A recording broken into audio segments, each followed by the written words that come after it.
ఓ తాన ఒగలకు ఆపతొచ్చింది. సావు బతుకులు ఉన్నారని పోలీసులకు ఫోన్ కొట్టిరు. ఎట్లున్నదో పరిస్థితి అని పోలీసు వాళ్ళు ఉరుకొచ్చిండ్రు. అట్లనే అంబులెన్స్ కు ఫోన్ కొడితే కుయ్యి కుయ్యి అనుకుంటా అది వచ్చింది. అయ్యో పాపం ఎంత పనాయే అని అందరు చూసుకుంటా నిలబడ్డారు. కొందరు ఫోన్లు తీసి వీడియోలు గుంజుతున్నారు. అటెనక ఏమైందో జల్దిన ఎప్పు అంటురా చూడురు. మరి పాపం ఎంత కష్టం వచ్చిందో. చెర్ల దుంకిన 5 గంటలకు పోలీసులు వచ్చి బయటికి తీస్తుర్రు.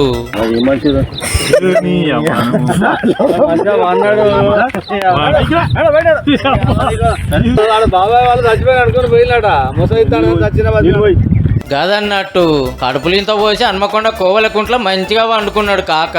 అర్ధగంటో గంటో కాదు 5 గంటలు కదలకుంటా మెదలకుంటూ ఉండే వరకు తోవెంట పోతలు చూసి పాపం పానం తీసుకున్నట్టుండని 108 కు పోలీసులకు ఫోన్ కొడుతూ ఉరుకొచ్చిర్రు. బయటికి తీయబోతుంటే ఒక్కపారే లేచి కూకునే వరకు ఫ్యూజులు అవుట్ అయినాయి 4వ సింహాలకు. నీళ్ల మీద నిద్ర డిస్టర్బ్ చేసినందుకు మస్తు ఫీల్ అవుతున్నాడు. మరి గిన్నెలు ఎందుకు వండుకున్నామని అడిగితే చల్లదనానికి ఎండకు చేయలేక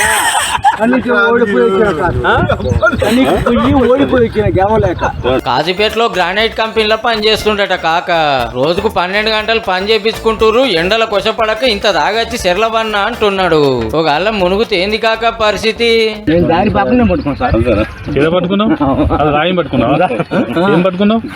పట్టుకున్నా. వీళ్ళంతా ఇంత టెన్షన్ పడితే కాకని చూడు ఏమడుగుతున్నాడో. దయచేసి మిమ్మల్ని అందరినీ ఒకే రిక్వెస్ట్ చేస్తున్నా, ఒక్క 50 రూపాయలు ఇచ్చుకుంటే నేను సరే అని స్టేషన్ కు పట్టుకపోయి 4 బుద్ధి మాటలు చెప్పి పైసలు ఇచ్చి ఇంటికి పంపించేసిండ్రు. ఆడున్నోళ్ళు వీడియోలు గుంజి సోషల్ మీడియాలకు ఎక్కిస్తే ట్రెండింగ్ లోకి వచ్చిండు కాక.